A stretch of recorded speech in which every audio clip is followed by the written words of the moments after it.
Hello everyone. भारतीय इतिहास को हम लोग एनसीईआरटी से कवर कर रहे हैं, जो कि दृष्टि पब्लिकेशन की एनसीईआरटी है। भारतीय इतिहास में हम लोग 6 to 12 पूरे एनसीईआरटी को कवर करने वाले हैं इस बुक से, और जो कि बहुत ही अच्छी किताब है ये। मतलब अगर आप एनसीईआरटी पढ़ चुके हैं, उसके बाद अगर आप यूपीएससी या फिर स्टेट पीसीएस के कैंडिडेट हैं और एनसीईआरटी पढ़ चुके हैं, उसके बाद ये रिवीजन करने के लिए बहुत ही अच्छी किताब है। इससे आप प्रैक्टिस कह सकते हैं, रिवीजन कह सकते हैं, काफ़ी अच्छे से हो जाती है। जो क्वेश्चन है प्रैक्टिस के लिए भी है और साथ ही एक्सप्लेनेशन है, सारी चीज़ें रिवीजन हो जा रही है। कल के सेशन में हम लोगों ने 5 चैप्टर को कवर किया हुआ था क्लास 6 से, तो जिन लोगों ने नहीं देखा है वो देख सकते हैं, डिस्क्रिप्शन में लिंक है। बचे हुए जो ये 7 चैप्टर है उसको आज हम लोग इस सेशन में कवर करेंगे।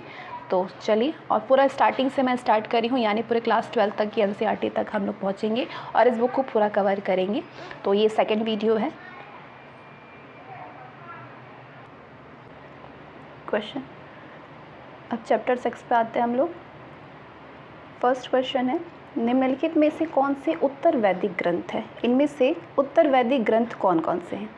उत्तर वैदिक ग्रंथ आपके इसमें ऋग्वेद नहीं है। ऋग्वेद उत्तर वैदिक ग्रंथ नहीं है, जबकि ये सबसे पुराना वेद है और ये ऋग्वैदिक काल के नाम से इसको जाना जाता है। यजुर्वेद है, अथर्ववेद है, ब्राह्मण ग्रंथ है और उपनिषद है। ये चारों वैदिक ग्रंथ में आते हैं। चारों वेदों में ऋग्वेद सबसे पुराना है। ऋग्वेद के काल को ऋग्वैदिक काल के नाम से जाना जाता है। सामवेद, यजुर्वेद, अथर्ववेद, ब्राह्मण, उपनिषद और अन्य ग्रंथों के ऋग्वेद के बाद रचे होने के कारण इन्हें वैदिक ग्रंथ कहा जाता है। ये ग्रंथ उत्तर भारत में खास करके गंगा यमुना क्षेत्र में रचे गए हैं। पुरोहितों के द्वारा रचित इन ग्रंथों में विभिन्न प्रकार के अनुष्ठान और उनके संपादन की विधियाँ बताई गई है। इनमें सामाजिक नियमों के बारे में भी बताया गया है। अब ये है वैदिक कालीन वर्ण विभाजन, और इसको मैच करनी है वर्ण आधारित कार्य विभाजन, यानी किसके क्या कार्य हुआ करते थे। ब्राह्मण के कार्य थे यज्ञ करना, शूद्र का कार्य था सेवा करना, विश्य यानी वैश्य या इसको आप कह सकते हैं विश्व भी कहा जाता है इसको, और वैश्य भी कहा जाता है इसको।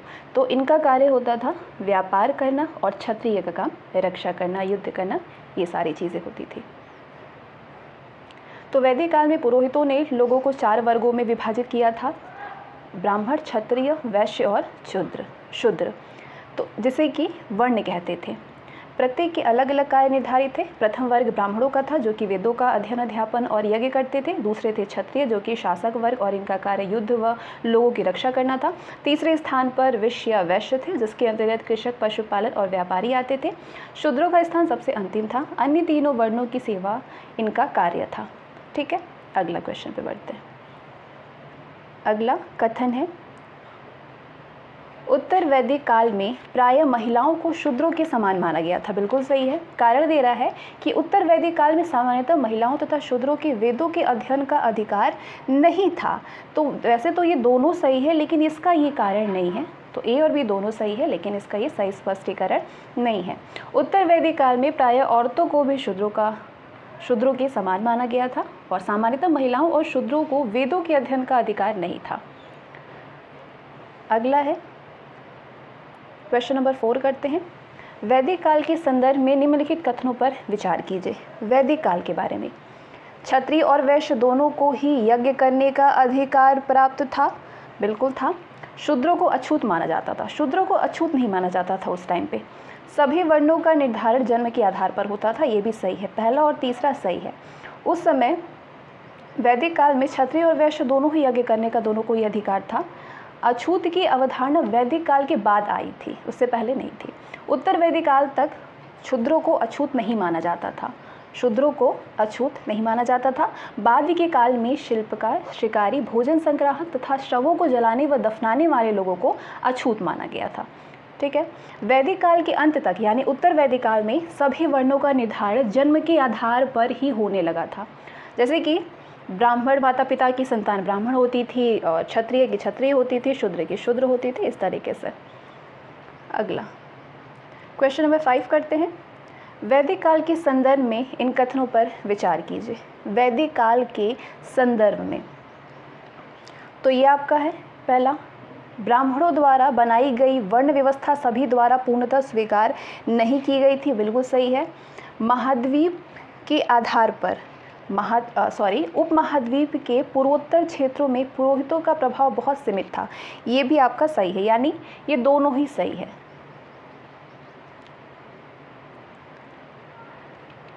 कई लोगों ने ब्राह्मणों द्वारा बनाई गई इस वर्ण व्यवस्था को स्वीकार नहीं किया। कुछ राजा स्वयं को पुरोहित से श्रेष्ठ मानते थे। कुछ लोग जन्म के आधार पर वर्ण निर्धारण सही नहीं मानते थे।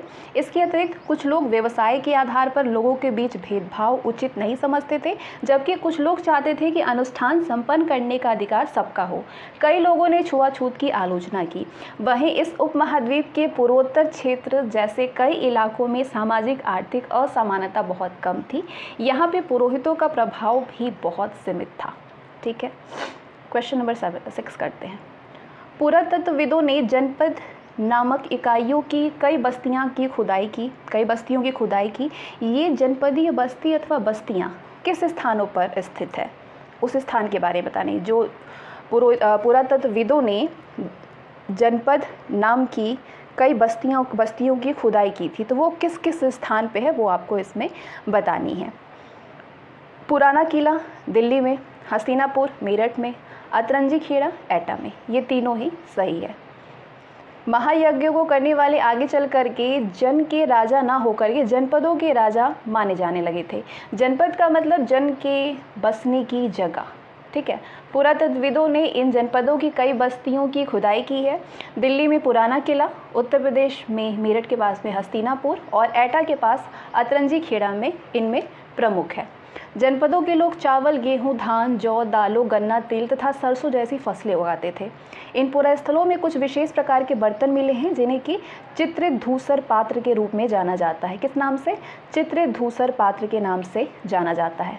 यहाँ से प्राप्त ये बर्तन कुछ धूसर और कुछ लाल रंग के होते थे।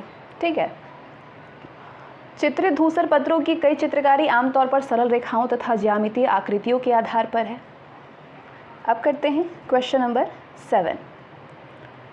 क्वेश्चन नंबर 7 करते हैं। महाजनपदों के संदर्भ में विचार करनी है। पहला है, महाजनपदों की कई राजधानियों में किलेबंदी की गई थी। महाजनपदों की कई राजधानियों में किलेबंदी की गई थी। ये बिल्कुल सही है।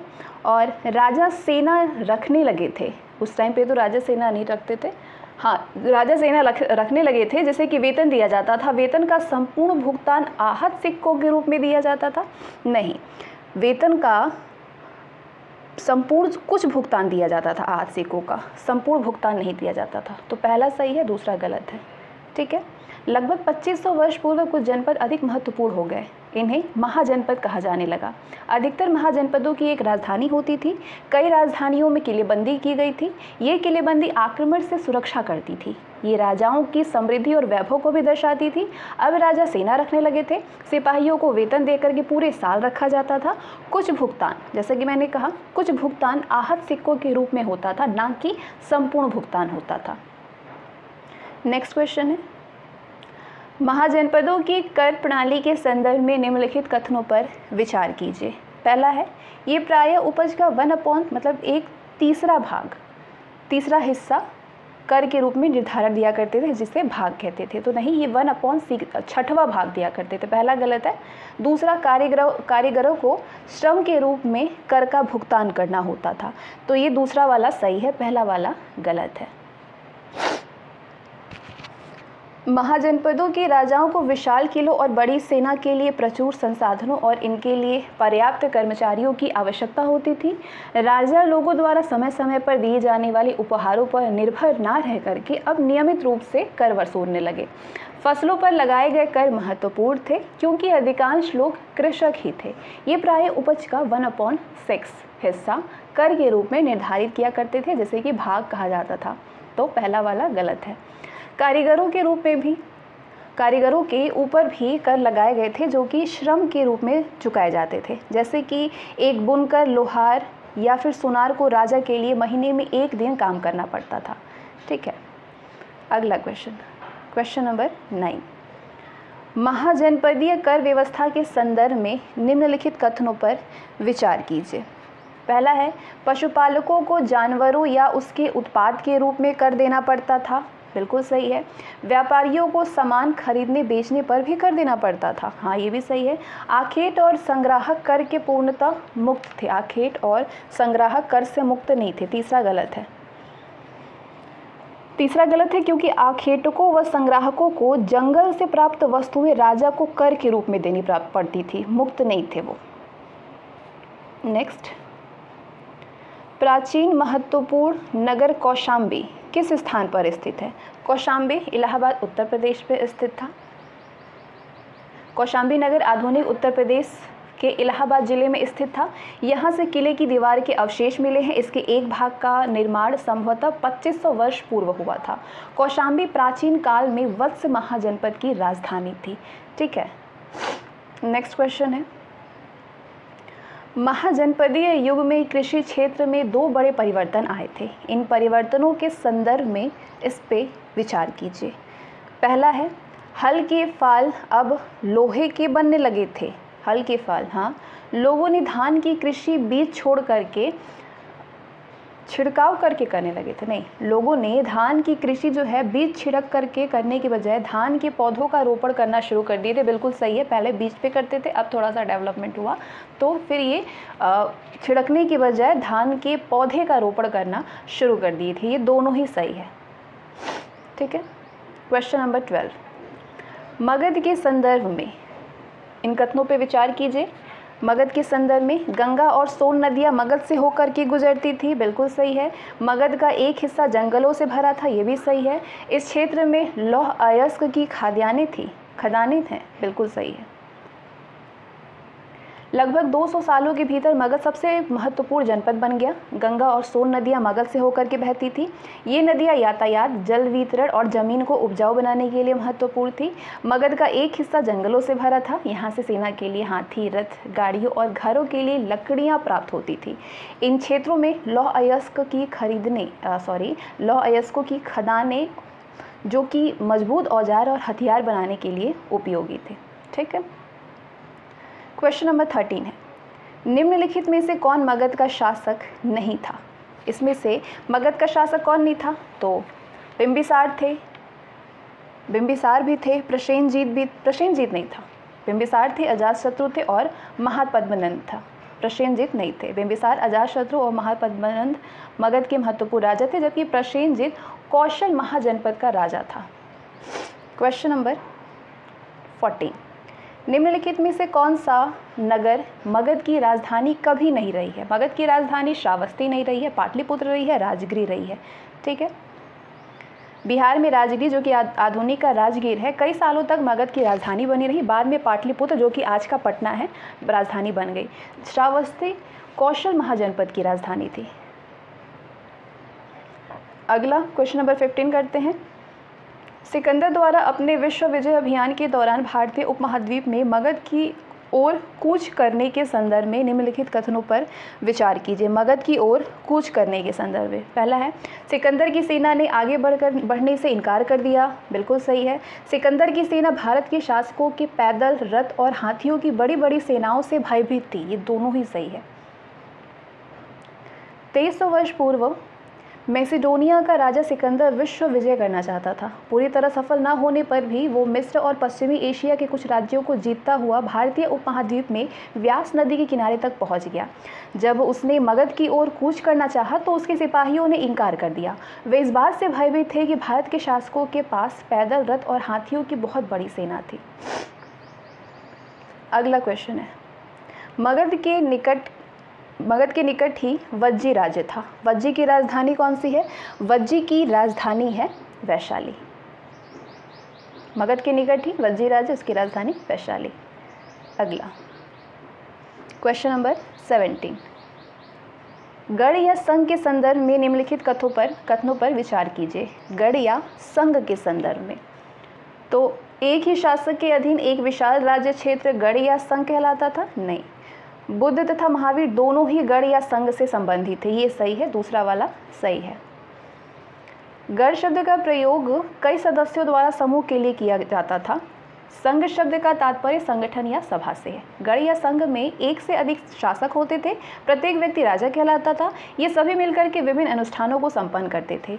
ये सभाओं में बैठकर के बहस बातचीत और वाद विवाद के जरिए फैसले लेते थे। स्त्रियां, दास तथा कमकार इन सभाओं में हिस्सा नहीं ले सकते थे। बुद्ध और महावीर दोनों ही गण या संघ से संबंधित थे। बौद्ध साहित्य में संघ के जीवन का बहुत ही सजीव वर्णन मिलता है। अगला क्वेश्चन है, गणों या फिर संघों पर निम्नलिखित में से किस शासक ने विजय प्राप्त किया था? गुप्त ने किया था। कई शक्तिशाली राजा इन संघों को जीतना चाहते थे, इसके बावजूद उनका राज्य अब से लगभग 1500 वर्ष पूर्व तक चलता रहा है। फिर इसके बाद गुप्त शासकों ने गढ़ और संघ पर विजय प्राप्त कर उन्हें राज्य में मिला लिया है। अगला क्वेश्चन है, दीर्घ निकाय। दीर्घ निकाय इसमें से क्या है? बौद्ध ग्रंथ है। दीर्घ निकाय एक प्रसिद्ध बौद्ध ग्रंथ है जिसमें कि बुद्ध के कई व्याख्यान दिए गए हैं। इन्हें लगभग 2300 वर्ष पूर्व लिखा गया था। अगला क्वेश्चन, अजातशत्रु वज्जी संघ पर आक्रमण करना चाहता था। उसने उस विषय पर सलाह के लिए अपने एक मंत्री को बुद्ध के पास भेजा था। अजातशत्रु के उस मंत्री का नाम क्या था? उस मंत्री का नाम था वस्कार। ठीक है, वस्कार। अगला क्वेश्चन है, एथेंस में प्रजातंत्र या गणतंत्र के संदर्भ में इन कथनों पे विचार कीजिए। एथेंस में लगभग 2500 साल पहले एथेंस के लोगों ने एक शासन व्यवस्था की स्थापना की जिसे प्रजातंत्र या गणतंत्र कहते हैं। एथेंस में एक सभा थी। इस सभा में सभी नागरिक भाग ले सकते थे। औरतों को नागरिक का दर्जा नहीं मिलता था। ये तीनों ही सही है। ये जो व्यवस्था थी ये लगभग 200 सालों तक चलती रही। वहीं पे 30 साल से ऊपर के उन सभी पुरुषों को पूर्ण नागरिकता प्राप्त थी जो दास नहीं थे। वहाँ एक सभा थी जो कि महत्वपूर्ण विषयों पर निर्णय लेने के लिए साल भर कम से कम 40 बार बुलाई जाती थी। इस सभा में सभी नागरिक भाग ले सकते थे।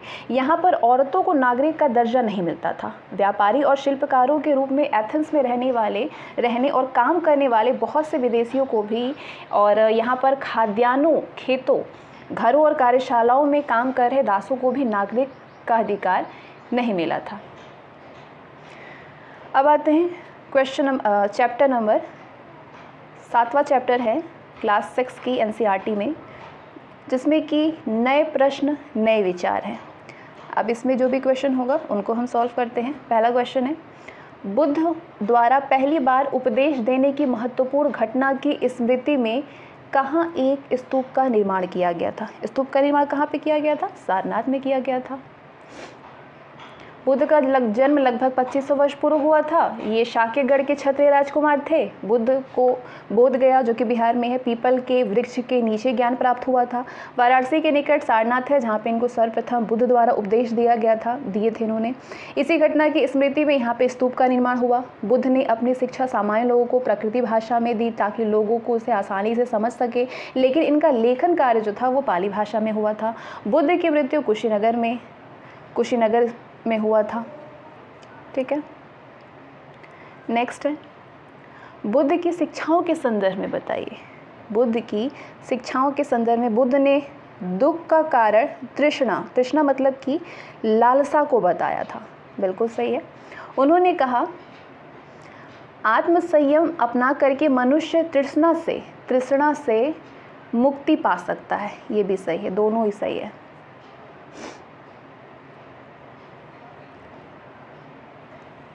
बुद्ध ने जीवन में दुख का कारण बताया था लालसा को, तृष्णा को। उन्होंने आत्मसंयम का मार्ग बता करके तृष्णा से मुक्ति का उपाय बताया।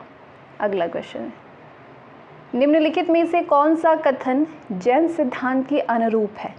जैन सिद्धांत के अहिंसा का पालन करना चाहिए, किसी जीव को न तो कष्ट देना चाहिए और न ही उसकी हत्या करनी चाहिए। दोनों ही है, दोनों सही है। अगला है कथन साधारण जन भी महावीर थे। साधारण जन भी महावीर और उनके अनुयायियों की शिक्षाओं को समझ सके थे। ये है कथन। कारण क्या दे रहा है? ये तो सही है। महावीर और उनके अनुयायियों ने अपनी शिक्षा प्राकृत भाषा में दी थी। प्राकृत भाषा में, हाँ दोनों सही है। ए और आर दोनों सही है और आर ए की बिल्कुल सही व्याख्या है। ठीक है, अगला क्वेश्चन, तो सामान्य बोलचाल की भाषा ही प्राकृत भाषा कहलाती थी। प्रचलन क्षेत्र के आधार पर ही उनके अलग अलग नाम थे, जैसे कि मगध में बोली जाने वाली प्राकृत भाषा मागधी कहलाती थी। महावीर ने अपनी शिक्षा के लिए प्राकृत भाषा का चुनाव किया था ताकि आम जन उन्हें समझ सके आसानी से। क्वेश्चन नंबर 5 करते हैं। निम्नलिखित में से कौन सा कथन बौद्ध संघ के संदर्भ में सही है? बौद्ध संघ के संदर्भ में पहला है, संघ भिक्षु भिक्षुणियों का एक संगठन था। बिल्कुल सही है ये, हाँ ये सही है। दूसरा है, संघ में रहने वाले बौद्ध भिक्षुओं के लिए बनाए गए नियम विनय पट्टिका में मिलते हैं। हाँ ये भी सही है, दोनों सही है, दोनों सही है। क्वेश्चन नंबर 6 करते हैं। निम्नलिखित में से कौन सा कथन बौद्ध संघ के संदर्भ में सही नहीं है? संघ के पुरुषों और स्त्रियों के रहने के लिए अलग अलग व्यवस्था थी, ये तो सही है। सभी व्यक्ति संघ में प्रवेश ले सकते थे। संघ में प्रवेश के लिए बच्चों को अपने माता पिता से अनुमति लेनी होती थी, ये भी सही है। विवाहित स्त्रियों को संघ में प्रवेश के लिए अपने माता पिता की अनुमति की आवश्यकता होती थी, ये गलत है। इसका मतलब कि पहला option D is the right answer, will be the right answer. चलिए अगला क्वेश्चन करते हैं। अगर आपको ये देखनी है तो पॉज करके आप यहाँ पे देख सकते हैं। कुछ शैलकृत गुफाओं को विहार कहते हैं। विहार के संदर्भ में ये जो कथन है इस पे विचार कीजिए। विहार बौद्ध भिक्षुओं और भिक्षुणियों की शरणार्थी थी जो कि बाद में निवास स्थल बदल गया, बाद में निवास स्थल में ये बदल गया, सही है।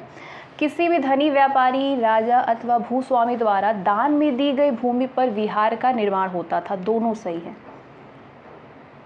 विहार के संदर्भ में दोनों सही है। महाराष्ट्र में स्थित कार्ले की गुफा बिहार का उदाहरण है। क्वेश्चन नंबर 8 करते हैं, जो कि आश्रम व्यवस्था है और इस आश्रम व्यवस्था का उद्देश्य क्या था?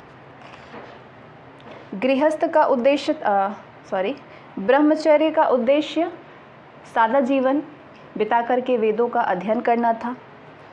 गृहस्थ मतलब विवाह कर गृहस्थ के रूप में रहना। वानप्रस्थ यानी कि जंगल में रह करके साधना करना। सन्यास यानी सब कुछ त्याग करके सन्यासी बन जाना। अगला है क्वेश्चन नंबर 9। आश्रम व्यवस्था में प्रायः स्त्रियों को वेद पढ़ने की अनुमति थी, कारण उन्हें अपने पतियों द्वारा पालन किए जाने वाले आश्रमों के नियमों का ही अनुसरण करना था। ऐसा तो नहीं है, दोनों सही है लेकिन उसका सही व्याख्या नहीं है ये, ठीक है। अगला क्वेश्चन है क्वेश्चन नंबर 10। जिस समय बुद्ध उपदेश दे रहे थे उसी समय या उससे भी थोड़ा पहले दूसरे अन्य चिंतक भी कठिन प्रश्नों का उत्तर ढूंढने का प्रयास कर रहे थे। ये चिंतक उपनिषदों से संबंधित थे। तो इन उपनिषदों के संदर्भ में इन कथनों पर विचार कीजिए जो कथन आपके नीचे दिया हुआ है। पहला है, उपनिषद उत्तर वैदिक ग्रंथों का हिस्सा था। उपनिषद का शाब्दिक अर्थ है गुरु के समीप बैठना, बिल्कुल सही है, ये दोनों सही है। इन ग्रंथों में अध्यापकों और विद्यार्थियों के बीच बातचीत का संकलन किया गया है, ये भी सही है, तीनों सही है। उपनिषद उत्तर वैदिक ग्रंथों का हिस्सा है, इसका शाब्दिक अर्थ है गुरु के समीप बैठना। इन ग्रंथों में अध्यापकों और विद्यार्थियों के बीच बातचीत का संकलन किया गया। ये विचार सामान्य वार्तालाप के रूप में प्रस्तुत किए गए। इन चिंतकों में अधिकांश का ये मानना था कि इस विश्व में कुछ तो ऐसा है जो कि स्थायी है और मृत्यु के बाद भी बचा रहता है। उन्होंने इसका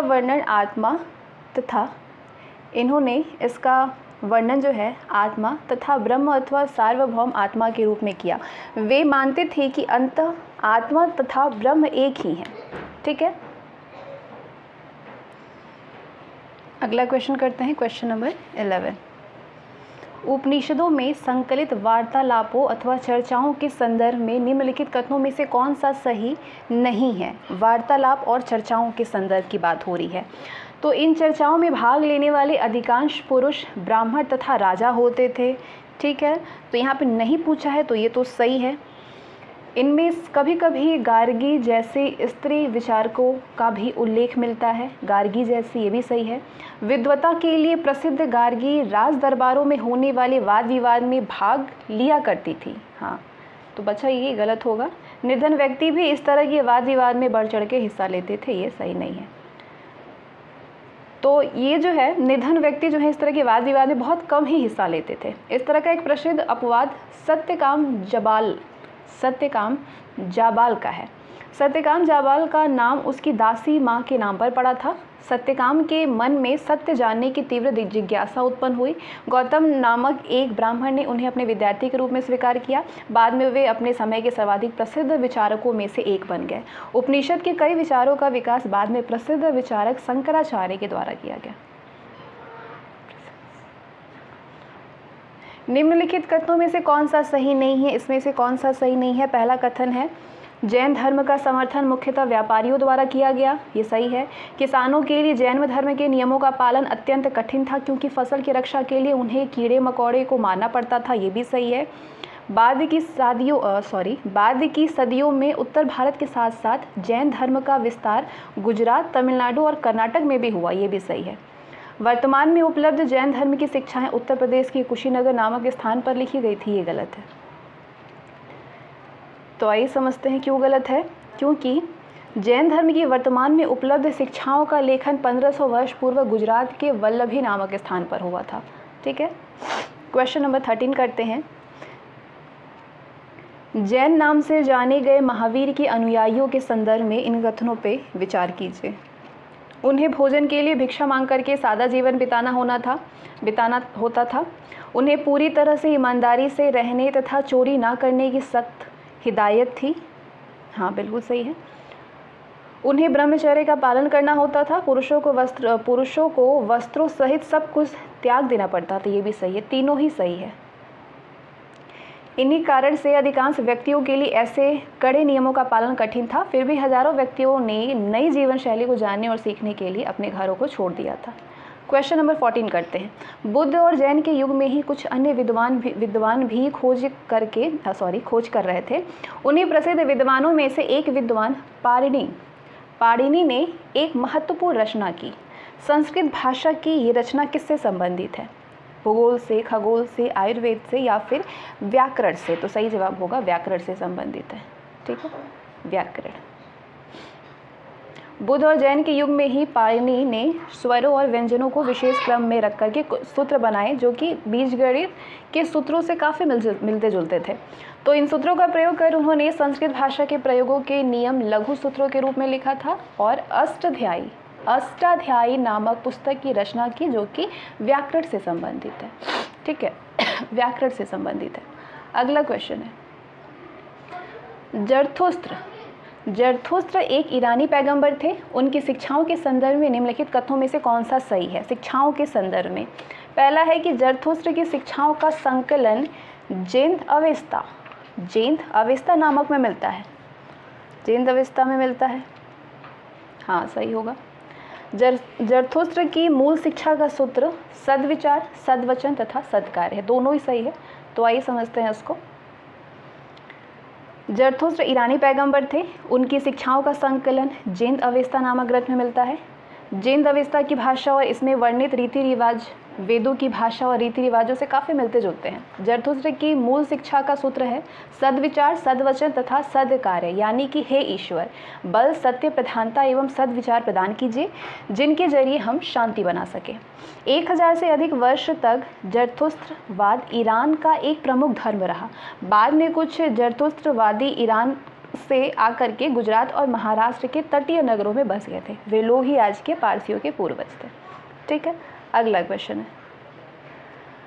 जातक कथाओं का संकलन किसके द्वारा किया गया था? जातक का बौद्ध अनुयायियों के द्वारा किया गया था। ठीक है, अब आते हैं हम क्लास 6 की एनसीईआरटी में चैप्टर नंबर 8 पे। चैप्टर नंबर 8 है अशोक एक अनोखा सम्राट जिसने युद्ध का त्याग किया। ये चैप्टर को आपने बिल्कुल अच्छे से पढ़ा होगा। तो चलिए अब क्वेश्चन करिए। क्वेश्चन है आपके सामने, मौर्य साम्राज्य की स्थापना लगभग 2300 साल पहले हुई थी। इसका संस्थापक कौन था? ये तो आप बहुत इजीली बताएंगे। इसका संस्थापक कौन थे?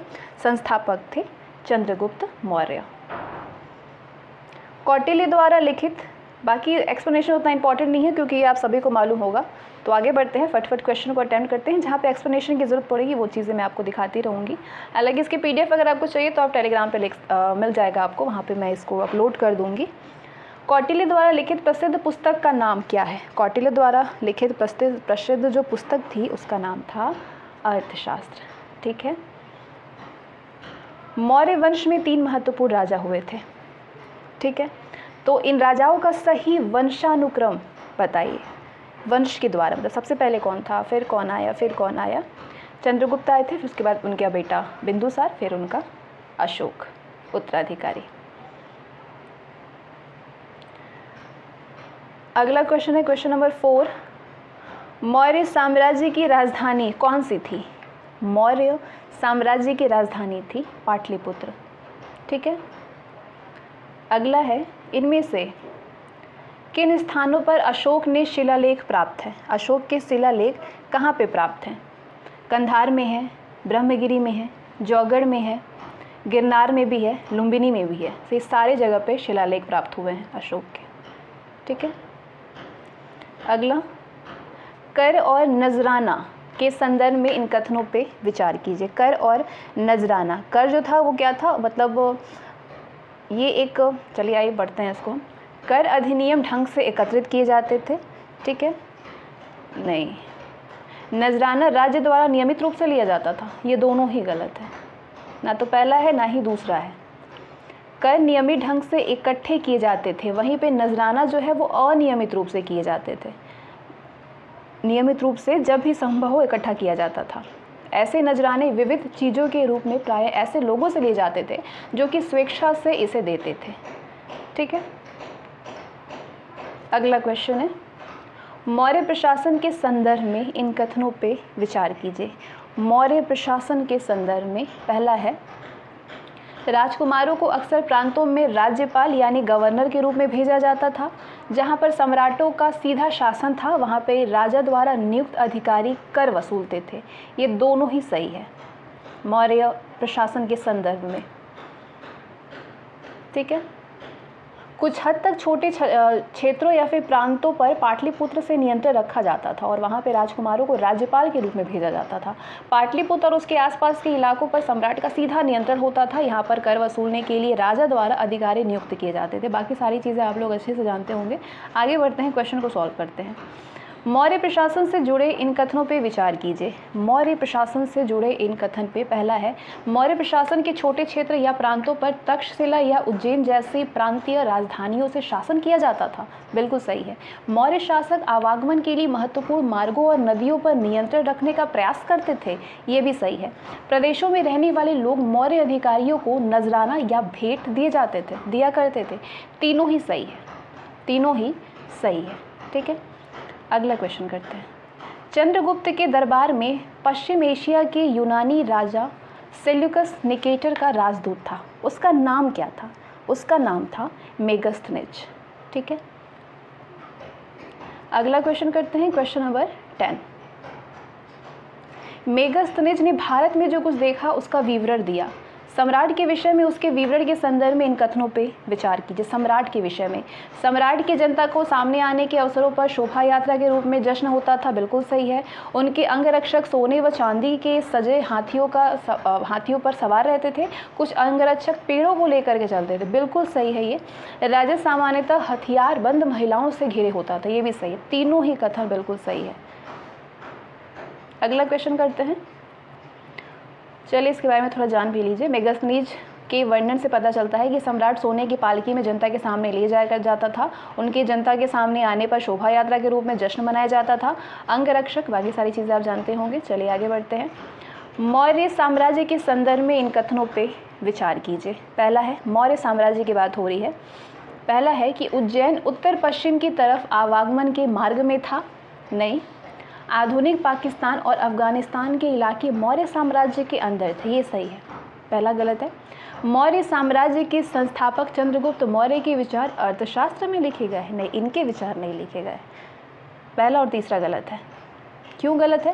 पहला गलत है क्योंकि उज्जैन उत्तरी भारत से दक्षिणी भारत जाने के मार्ग में पड़ता था, जबकि जो तक्षशिला था वो उत्तर पश्चिम और मध्य एशिया के लिए आने जाने का मार्ग था। अर्थशास्त्र में चंद्रगुप्त के नहीं बल्कि कौटिल्य का विचार है।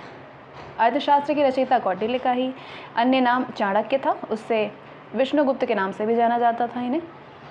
क्वेश्चन नंबर 12 करते हैं।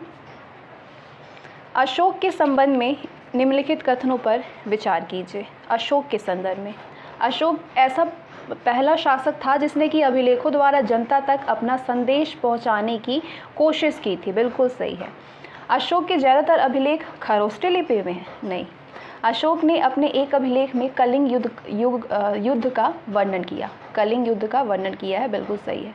पहला और तीसरा सही है। ठीक है। क्वेश्चन नंबर 13 करते हैं। कलिंग युद्ध में जनहानि से दुखी होकर के अशोक ने धम्म का पालन करने एवं दूसरों को इसकी शिक्षा देने का निश्चय किया था। तो धम्म के संदर्भ में विचार कीजिए। धम्म के संदर्भ में पहला है, अशोक का मानना था कि धम्म के माध्यम से लोगों का दिल जीतना बलपूर्वक विजय पाने से ज़्यादा अच्छा है। बिल्कुल सही। वो चाहता था कि उसके बाद उसके बेटे और पोते भी युद्ध ना करें, इसके बदले वे धम्म की अभिवृद्धि में योगदान करें। ये दोनों ही सही है। ठीक है। क्वेश्चन नंबर 14 है। अशोक ने जगह जगह जाकर के लोगों को शिक्षा देने के लिए अधिकारियों की नियुक्ति की। इन अधिकारियों को किस नाम से जाना जाता है? अधिकारियों को धम्म महात्मा के नाम से जानते थे। जो महात्मा होते थे उनके साथ में, चाणक्य के साथ में, वही धम्म महात्मा कहते थे उनको। अगला है, धम्म के प्रचार के लिए अशोक ने जिन साधनों का प्रयोग किया उसके संदर्भ में इन कथनों पे विचार कीजिए। कथन है, अशोक ने अपने संदेश कई स्थानों पर शिलाओं और स्तंभों पर खुदवाए हैं। बिल्कुल सही है। उसने अधिकारियों को आदेश दिया कि वे राजा के संदेशों को उन लोगों को पढ़ करके सुनाए जो कि खुद पढ़ नहीं सकते थे। अशोक ने धम्म के विचारों को प्रसारित करने के लिए सीरिया, मिस्र, ग्रीस तथा श्रीलंका में भी दूत भेजे हैं। ये तीनों ही सही है। ठीक है, तीनों ही सही है। अशोक के धम्म के प्रसार के लिए उक्त सभी कदम उठाए गए थे। जो भी दिए गए स्टेटमेंट में सारे कदम उठाए गए थे। अगला क्वेश्चन है कि आधुनिक भारत की ज़्यादातर लिपियाँ पिछले सैकड़ों वर्षों में किस लिपि से उत्पन्न हुई है? ब्राह्मी लिपि से उत्पन्न हुई है ना। अगला क्वेश्चन है, अपनी प्रजा के लिए अशोक द्वारा दिए गए संदेशों के संदर्भ में विचार कीजिए। क्या क्या संदेश है? विभिन्न अवसरों पर किए जाने वाले अनुष्ठान और कर्मकांड किसी काम के नहीं है। बिल्कुल सही है। उसने कर्मकांड के स्थान पर दूसरी रीतियाँ बताई हैं। ये रीतियाँ हैं अपने दासों और नौकरों के साथ में अच्छा व्यवहार करना, बड़ों का आदर करना, सभी जीवों पर दया करना और ब्राह्मणों तथा श्रमणों को दान देना। ये दोनों सही है। ठीक है। अशोक ने बच्चों के जन्म, यात्राएं शुरू करने, विवाह आदि अवसरों पर किए जाने वाले अनुष्ठान व कर्मकांड के स्थान पर मानवता का संदेश अपनी प्रजा को दिया, जिसमें जीवों पर दया, ब्राह्मणों पर, श्रमणों को दान, दासों व नौकरों से अच्छा व्यवहार सभी सम्मिलित हैं। अब आते हैं चैप्टर 9 पे, जिसमें कि खुशहाल गांव और समृद्ध शहर है। तो इस चैप्टर को भी आप लोगों ने अच्छे से पढ़ा होगा। तो अब क्वेश्चन करते हैं हम लोग।